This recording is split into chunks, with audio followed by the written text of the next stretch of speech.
Every time the girl kills a superpowered person, she saves millions of lives, because once their powers spiral out of control, the world itself could face extinction. To prevent that future, the government built a school for superpowered students. On a remote island, they were given a sacred mission: protect humanity. However, this decision terrified other nations. They feared that superpowered beings would eventually threaten their rule, so they secretly sent a top-tier assassin to infiltrate the island and eliminate the danger at its source. Her name was Jenny. Using her careful planning, she had already killed one superpowered student. Her next target was John, a boy with the ability to freeze entire lakes. To better understand his power, Jenny deliberately got close to him, but during this process, she discovered someone even more dangerous, a boy named David. Rumors said David had the power to stop time itself. Even though John refused to admit it, David was likely the strongest person on the island, so Jenny decided to change her plan. During lunch, she deliberately knocked over a cup of water. In the next instant, the cup returned to its original position. Jenny pretended to be shocked and asked what had just happened.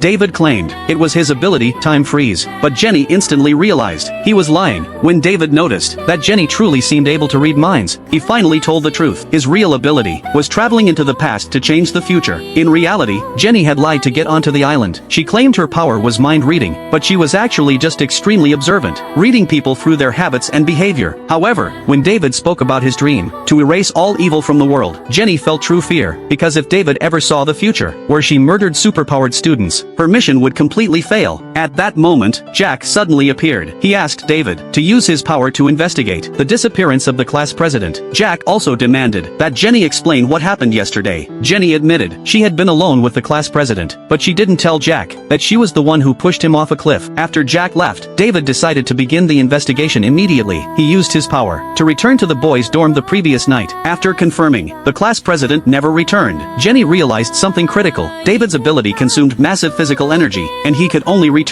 to the same location within the last 24 hours. Exhausted, David decided to stop the investigation for the day. What he didn't realize was that this gave Jenny the perfect chance to kill him. That night, Jenny pretended to confess. She told David she had lied before. She claimed that she and the class president had been attacked by a monster, and that the class president had already been eaten. Although surprised, David chose to travel back and verify it himself. After all, he believed he had unlimited retries. What he didn't know was that Jenny had already taken that away. The location Jenny gave him was actually a frozen lake, covered by a thin layer of soil. But when David traveled back, the lake had not yet been frozen by John. The moment David arrived, he fell straight into the water, and David couldn't swim. This time, there was no future left to change. If you could awaken one superpower, what would you choose?